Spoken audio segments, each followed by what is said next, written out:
Bonjour à tous et bienvenue dans cette nouvelle vidéo consacrée à The Shadow of Tomb Raider. Alors déjà je vais pas vous cacher la chose le plus longtemps, c'est extrêmement court. Franchement on est presque à la limite du foutage de gueule, hein. Je le dis clairement, je suis à 60% de toute l'aventure avec tout ce qu'on peut faire en quête annexe et tout. Donc je suis à 60%. J'ai fini la quête principale. J'ai pas fait les quêtes annexes, mais j'ai fini la quête principale. Il me reste donc 40% à découvrir et ça m'a pris moins de 9 heures de jeu. Ce qui est absolument scandaleux. Moi je suis désolé de vous le dire, mais ça c'est juste pas possible. Donc avant de faire la liste des points négatifs, je vais faire les points positifs, comme ça ce sera fait. Et puis, comme ça, après, je pourrai être beaucoup plus libre pour vous donner la liste des points négatifs. Alors, les points positifs, premièrement, l'environnement global, que ce soit la jungle, que ce soit les cités, que ce soit les cryptes, que ce soit les temples, franchement, ça envoie du pâté. Ça, c'est clair, il n'y a rien à dire. Tout ce qui est aussi animation, c'est extrêmement beau. Vous pouvez voir le mouvement des oiseaux qui sont plutôt bien réussi, fluide et quasiment naturel. L'animation de Lara Croft aussi, quand elle grimpe, est vraiment très bien faite. Voilà, donc ça c'est du très bon. Il n'y a rien à dire par rapport à ça. Après, certes, il y a des bugs de collision, mais ça, je vais pas trop en parler parce que pour moi, c'est pas vraiment quelque chose que je peux critiquer. Parce que les bugs de collision, malheureusement, sur des jeux aussi gros, bah, évidemment, ça arrive. Donc, je vais partir vers où? Je vais aller vers le village, voilà, on va aller vers là, on va se balader un petit peu. Donc les environnements globaux sont vraiment très réussis. On a vraiment un sentiment d'immersion qui est globalement satisfaisant, voire même très grisant. Ensuite, la musique ou les musiques et les effets sonores. Les effets sonores, que ce soit les armes, que ce soit les animaux, que ce soit aussi le peuple que l'on va rencontrer deux ou trois fois dans le jeu, notamment vers la fin aussi, hein, ce peuple qui vit sous terre, un petit peu peuple primaire, primitif, le cri de ce peuple-là, les sons émanés de leur voix, qui émanent de leur voix, franchement, je trouve que c'est du très bon aussi. Il n'y a absolument rien à dire. C'est notamment la première fois où on les rencontre, on entend des cris, mais vraiment des cris d'horreur, hein, au loin. C'est extrêmement bien fait et j'imagine que quand on joue à ce jeu-là avec un bon système sonore et en pleine nuit, ça peut foutre un petit peu les boules. Ensuite, le gameplay. Bah écoutez, le gameplay, y a rien à dire. C'est fluide, c'est agréable.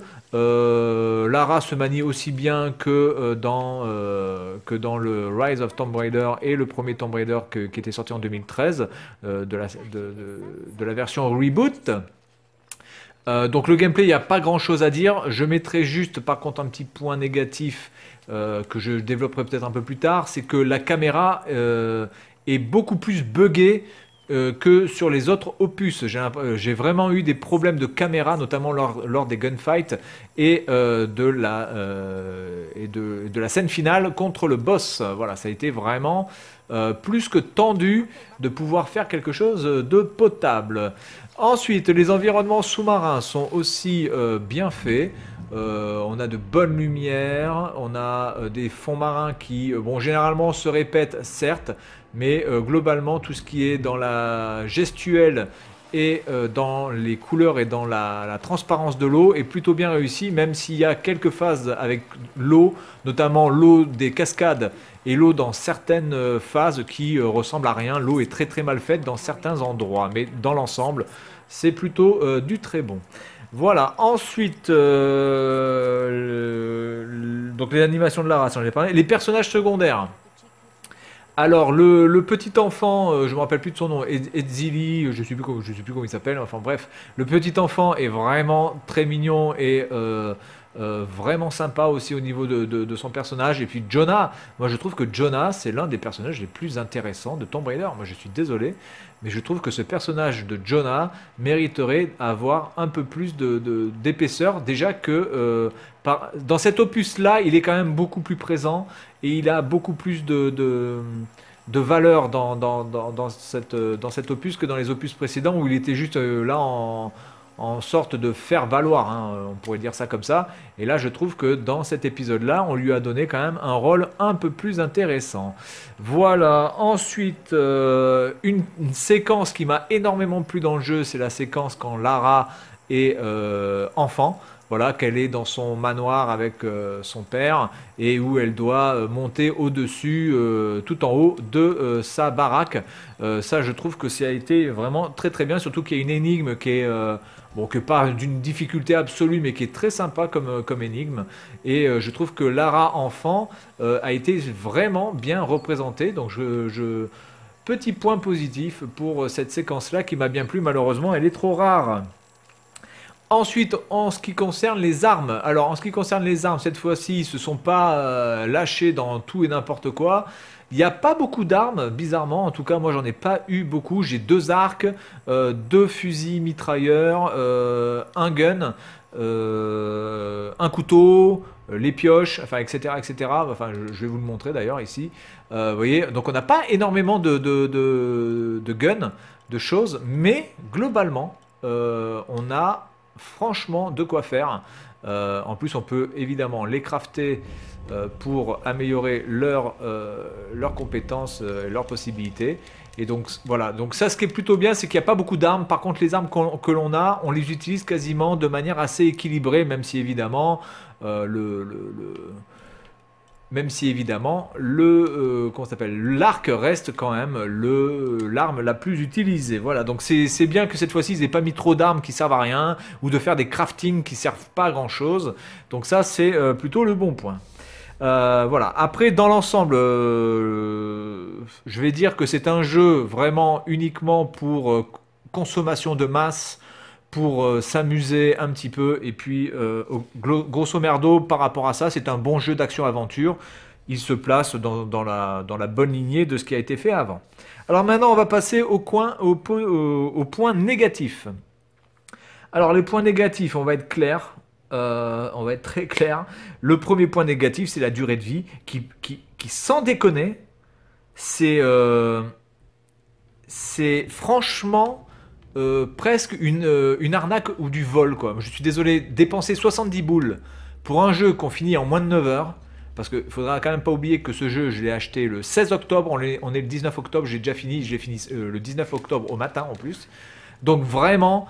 et en mode difficile, hein, parce qu'après on va me dire ouais mais c'est normal, t'as joué en mode facile, donc non, j'ai joué en mode difficile.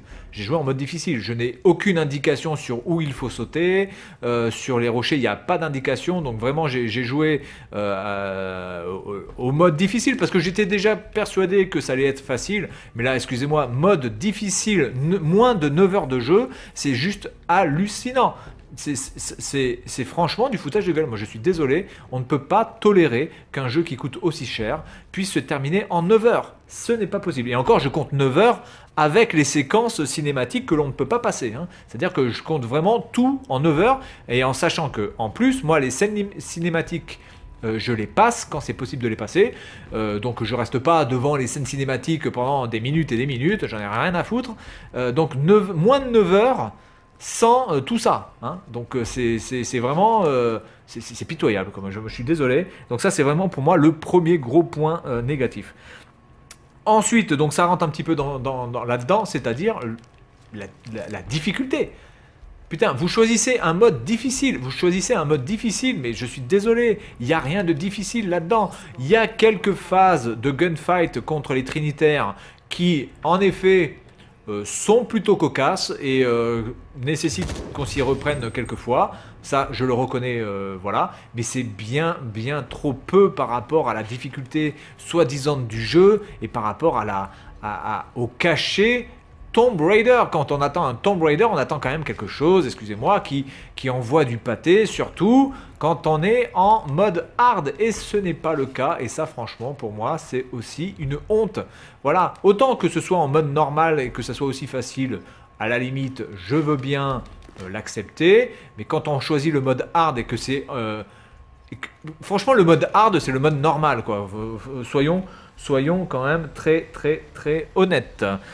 Ensuite, le scénario. Alors le scénario, on va de suite laisser tomber. Mais alors de suite, hein. Le scénario n'a ni queue ni tête. Le scénario est franchement pété. on comprend rien. Voilà, je le dis clairement. Alors vous allez me dire, ouais, mais tu comprends rien parce que t'as passé les scènes cinématiques. Non, mais même, je veux dire, il y a des choses qui n'ont absolument aucun sens dans le scénario par rapport déjà aux endroits où on va. C'est complètement, complètement pété, voilà. Donc je vais pas trop vous spoiler le scénario parce que j'ai pas envie de le spoiler pour les gens qui vont acheter le jeu, mais qu'on soit bien clair, hein, le scénario est franchement pas le point fort du jeu, alors que à la base, un Tomb Raider, ça se doit quand même d'avoir un minimum de scénario correct. Hein, excusez-moi du peu. Voilà. Ensuite, les incohérences. Alors, il y a des incohérences partout. Il y a des incohérences partout. Donc, je vous l'avais dit, notamment avec le fait que Lara Croft parle en anglais avec des gens qui sont pas censés parler anglais. Elle comprend un dialecte qui est inconnu. Enfin, c'est complètement bidon. Ça n'a vraiment aussi aucun putain de sens. Moi, je suis désolé de vous le dire, mais c'est quelque chose qui pour moi me bloque. Vous voyez, parce que Tomb Raider, quand même, ça affiche quand même une certaine logique. Ça affiche quand même une certaine logique et malheureusement, il n'y a pas trop de logique, justement. Et la logique se place surtout dans les énigmes qui, elles, pour le coup, sont assez logiques. Ça, par contre, il faut le reconnaître. Hein. Il faut reconnaître les choses que là, par contre, les énigmes sont plutôt bien faites. Elles sont pas très compliquées, mais au moins, on ne s'y perd pas. Ça, c'est au moins l'avantage de ça. Et donc du coup, le scénario, voilà, moi j'ai laissé tomber le scénario. Les incohérences, il y en a plein. Il y a notamment, regardez, quand vous avez Lara qui monte, voilà, qui est comme ça. Elle a donc tous ses bras et ses jambes qui sont occupés par monter comme ça, vous voyez, donc ça c'est logique. Seul problème, c'est qu'à un moment donné, elle utilise un talkie-walkie. Donc va falloir quand même qu'on m'explique comment c'est possible. Putain, là il y a un bug de lumière. Va falloir quand même qu'on m'explique comment c'est possible que Lara puisse utiliser un talkie-walkie en sachant que elle n'a plus ses bras et plus ses jambes pour pouvoir utiliser autre chose. Ah, là je crève. Oh non, je crève pas, il y avait de l'eau. Autant pour moi. Bref, voilà. Donc les incohérences, il y en a plein. Je vais pas les noter, mais enfin moi j'en ai noté au moins une bonne dizaine. Voilà, donc je vous laisse... le plaisir de les trouver par vous-même. Ensuite, c'est scripté de partout. Alors, autant Rise of the Tomb Raider, c'était scripté, ok, mais là, vous êtes scripté, mais partout. Vous êtes même scripté dans les gunfights. C'est-à-dire que on en arrive à un point où vous êtes obligé de tuer les ennemis quasiment dans l'ordre logique que le scénario a déjà prédéfini. Alors, c'est pas dans tous les gunfights, c'est sûr. Mais il y a quand même pas mal de gunfights, et notamment sur la fin, où vous êtes obligé quasiment de faire ce que le scénario a voulu faire pour pouvoir passer cette phase-là. Vous ne pouvez pas tuer le numéro 5 en premier et le numéro 1 en dernier. Non, non, il faut les tuer dans l'ordre prédéfini. Et ça c'est pas possible aussi, encore une fois. Excusez-moi, mais il y a quand même un minimum à faire, quoi. C'est quand même pas compliqué de pouvoir tuer d'autres ennemis si on n'a pas envie de... Enfin, je sais pas. Moi, c'est quelque chose qui me bloque totalement. Est-ce que je tente le saut, là? J'aurais bien envie de tenter un petit saut, là. Mais là, je peux pas sauter, c'est dommage. Ah si, je peux sauter. Voilà, donc là, elle est morte. Bon, là, à la limite, ça paraît logique qu'elle meure. Hein. Ça me paraît tout à fait logique. Bref. Je vais pas m'attarder trop en plus. Alors, le crafting qui est franchement peu pertinent. Voilà, le crafting, je vais vous le montrer, notamment sur les compétences. C'est vraiment pas très pertinent. Je pense qu'on peut vraiment s'en passer. Il y a par exemple quelque chose qui vous permet de rester plus longtemps sous l'eau. Ça sert à rien, parce qu'elle peut déjà rester sous l'eau. Je sais pas combien de temps elle peut rester sous l'eau, mais c'est déjà un truc de ouf de base. Donc vraiment pour couler avec Lara, faut vraiment en vouloir. Hein. Faut vraiment en vouloir. Donc le crafting on va dire d'amélioration de Lara, ça sert pas à grand chose. Voilà, je le dis clairement, ça sert pas à grand chose. On peut tout à fait s'en passer. Et je pense qu'on peut même tout à fait finir le jeu sans quasiment crafter aucune expérience, simplement en craftant les armes. Voilà, ensuite, je finis avec la caméra de merde. Alors la caméra, voilà, j'en ai déjà parlé, mais la caméra est beaucoup moins bonne que sur Rise of the Tomb Raider. C'est vraiment très mauvais au niveau de la caméra, notamment par rapport au gunfight et surtout pour le boss final. Le boss final, je vais revenir juste après. Mais il y a vraiment des moments, la caméra, elle fait n'importe quoi. On n'arrive même pas à voir où on est. Donc c'est juste aberrant, quoi. Donc voilà, c'est quelque chose qui est assez gonflant. C'est pas récurrent, c'est pas quelque chose qui est handicapant, mais quand vous êtes dans ces phases-là, je peux vous dire que ça casse les couilles. Voilà. Mais sinon, dans l'ensemble, la caméra est plutôt bien gérée. Alors là, tout à l'heure, je suis mort parce que j'ai sauté. J'ai sauté tout à l'heure de là-bas, vous voyez. Je suis mort. Là, par contre, je suis ici et je peux sauter. Par contre, elle va pas mourir. Non, mais voilà, c'est complètement bidon. C'est complètement bidon. Ça n'a aucun putain de sens. Évidemment que là, normalement, quasiment, elle devrait être sous le choc ou quasiment mourir là, hein, sur un saut pareil. Enfin bon, bref, peu importe. Passons. Et donc pour finir le boss, hein, ben voilà, on va finir avec le boss puisque c'est la chose principale. Pour terminer, le boss. Le boss est mauvais. Voilà, encore une fois, le boss était mauvais dans Rise of the Tomb Raider.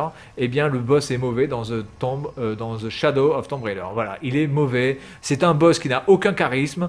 On dirait, voilà, on dirait simplement le mec de Iron Man, quoi, McDowell Jr. Je sais pas comment il s'appelle là. On dirait lui. Voilà, ni plus ni moins. Sauf qu'il a un accent hispanique. Tuer ce boss ne nécessite absolument aucune capacité de gameplay, de gamer. Franchement, il est extrêmement facile. Et pourtant, j'ai joué en mode difficile. C'est vraiment pas compliqué. Vraiment pas compliqué du tout pour le buter. Donc ça, c'est extrêmement frustrant.